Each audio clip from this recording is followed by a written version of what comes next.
Okay, so for those of you who don't know, I'm Michelle Obama. Yay. And who are you? I'm Malia. And Malia, how old are you? I'm 14. I'm turning 15. Big time. Yeah. Ooh, 14, turning big time. And you are? I'm Sasha. And how old are you? I'm 11. Okay, so that's us. Oh, and this is Bo, and he is 4. He's 4. Hi, Bo. You take a picture of Bo. Okay, so Malia and Sasha are going to start out. They're going to share a read. Would you introduce your book and go for it? Yes, this is Brown Bear, What Do You See? By Bill Martin Jr., illustrated by Eric Carl. Okay, here we go. Is everybody ready? Okay. Brown Bear, what do you see? I see a red bird looking at me. Red bird, what do you see? I see a yellow duck looking at me. Yellow duck, what do you see? I see a blue horse looking at me. Blue horse, what do you see? I see a green frog looking at me. There's a theme going on here. There is. Nice observation. Green frog, what do you see? I see a purple cat looking at me. Purple cat, what do you see? I see a white dog looking at me. White dog, what do you see? I see a black sheep looking at me. We're being drowned out by the concert. Okay. You could just do it to the beat. Okay. Black sheep, what do you see? I see a goldfish looking at me. Goldfish, what do you see? I see a teacher looking at me. Oh, sorry, I don't want to skip a page. Don't want to give it away. Don't skip a page. No. The suspense is killing us. Here we go. Who's okay, next? I got it. Oh, teacher. it's a giant teacher. Teacher, what do you see? I see children looking at me. Bo, you getting excited for It's the the ending? teacher. Bo's like, I didn't see the teacher. Children, what do you see? We see a brown bear, a red bird, a yellow duck, a blue horse, a green frog, a purple cat, a white dog, a black sheep, a goldfish, and a teacher looking at us. That's what we see. All The right. end. Yeah. Well done. Oh, thank Well you. done. What did you think of that, Bo? Yeah, you got What's it. your opinion? Yeah. And speak. Good job. He approved. Okay, here, you take the lead. Make sure he doesn't. He's looking to sit on my lap, and he's muddy. Good luck And I have topping. on white Good luck pants. topping that one. Don't look over here. Bo sits on my lap, and he's looking like he's trying to sit on there. Okay, so this one is called Cloudy with a Chance of Meatballs. Have you guys heard this?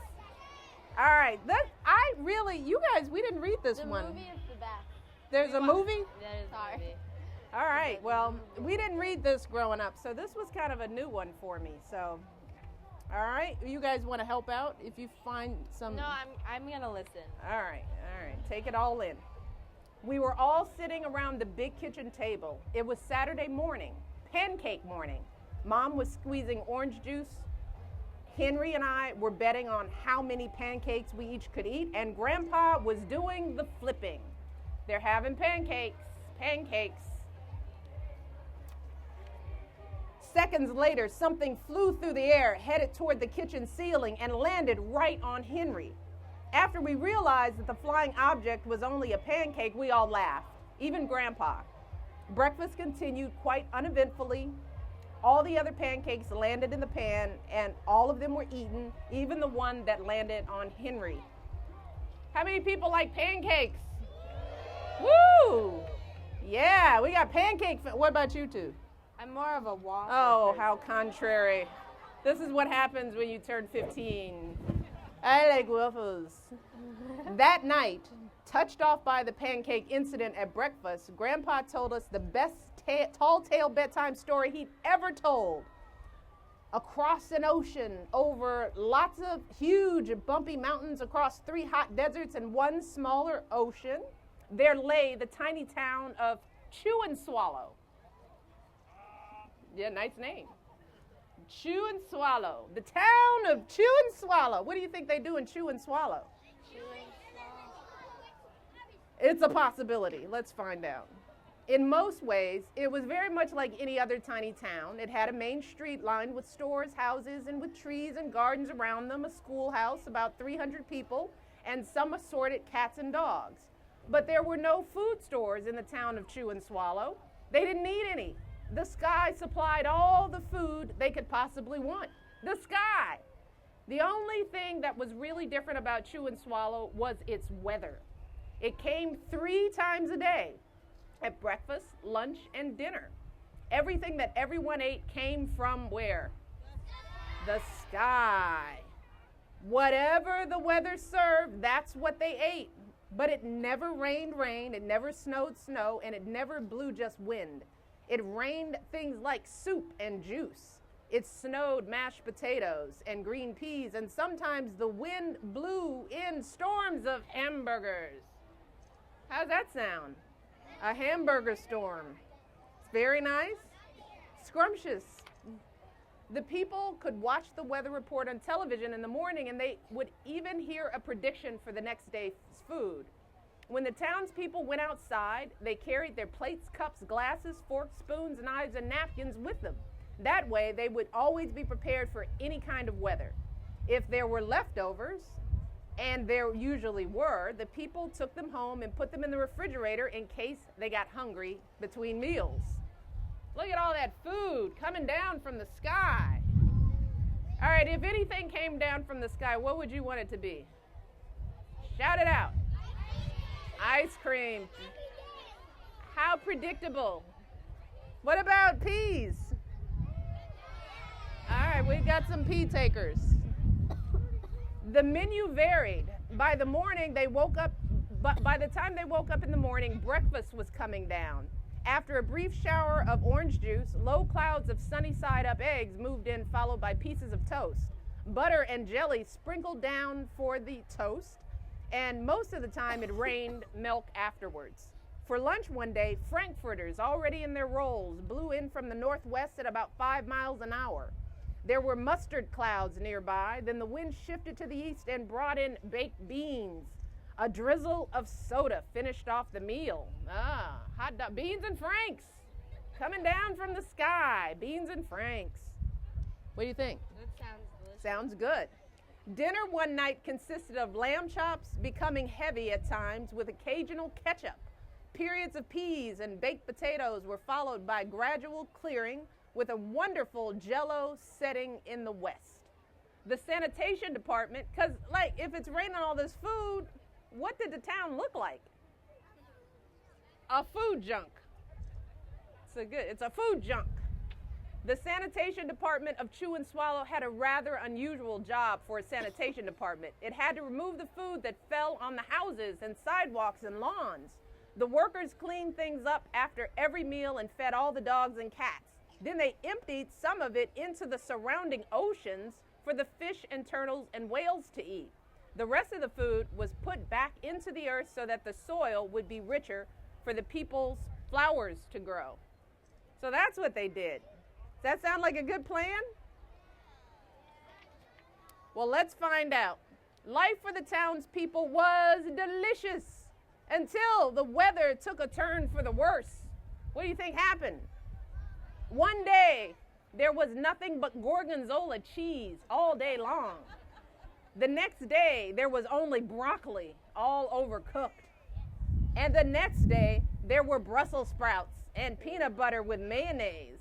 Another day, there was a pea soup fog. No one could see where they were going, and they could barely find the rest of their meal that got stuck in the fog. The food was getting larger and larger, and so were the portions.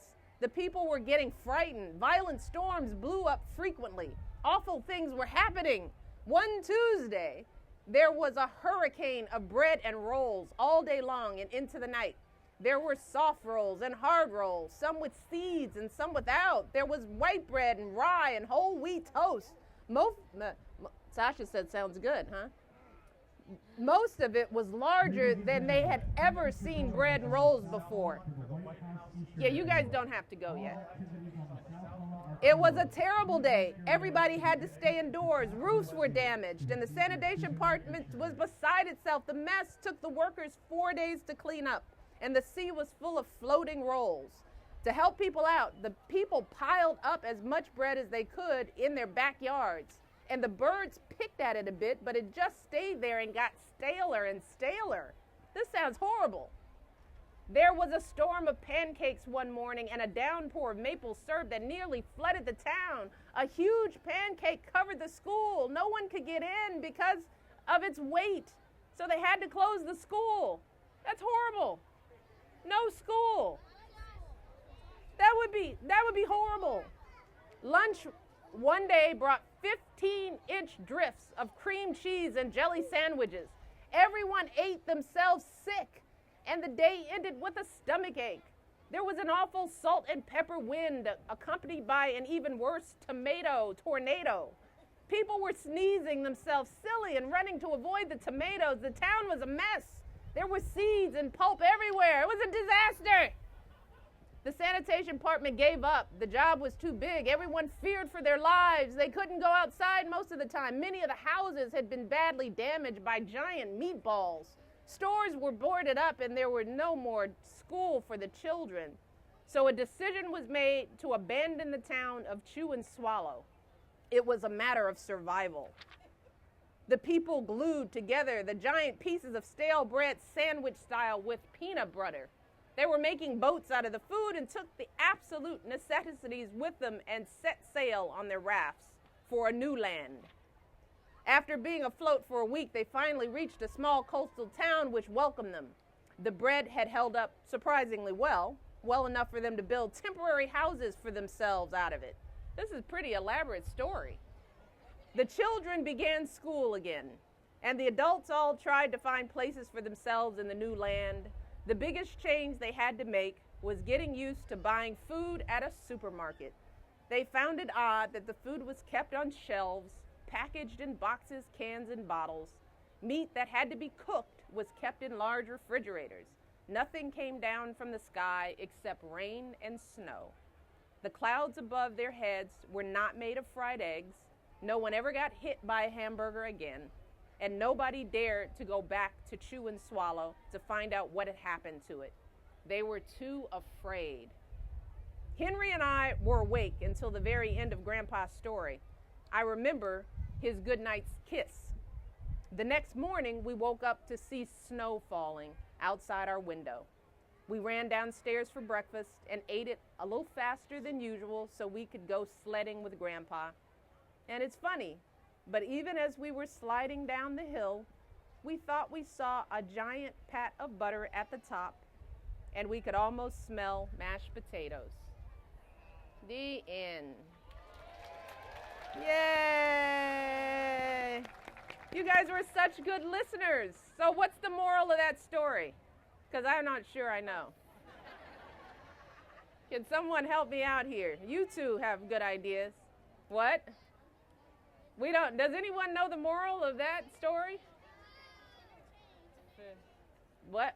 You got some ideas? Well, I heard food. Food, that's the moral of the story. That could be a moral. Let's just say it's eat your vegetables. How about that?